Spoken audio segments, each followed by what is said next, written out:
Aquesta Nadal a les 12 van tocant, amb arranjaments per swing de Francesc Pagès, va ser una de les novetats que la Coral Santa Eulàlia va presentar al seu concert de Nadal.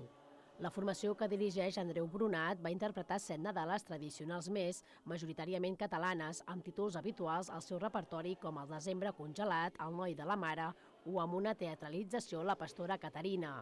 Tot plegat per tancar un 2023 esperançador per a la Coral i obrir un 2024 amb nous projectes. Aquest any penso que ha sigut un any molt positiu per la coral d'aquí Santa Eulàlia, ja que penso que s'ha consolidat com a coral, perquè després de la pandèmia vam passar unes hores una mica baixes, suposo com totes les entitats i tal. Però bueno, a poc estem agafant ritme, cada setmana assagem, preparem noves cançons, nou repertori. Ara, al mes de gener, farem repertori nou, repertori que estrenarem aquí a Santa Eulàlia, música catalana. Diguéssim que cada trimestre fem algunes obres noves.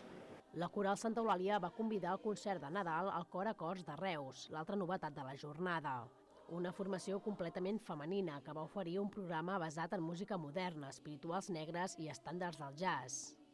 Peces com Viu de Roba Estesa o Yesterday o Swing Love, Sweet Chariot van sonar a l'altar de l'església, un contrapunt a les Nadales de la primera part. L'actuació ha estat molt bona, l'església aquesta sona molt bé.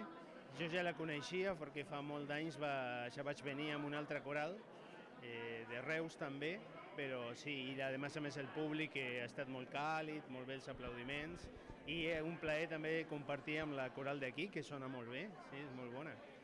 La vetllada va acabar amb el cant conjunt de les dues formacions a Santa Nit.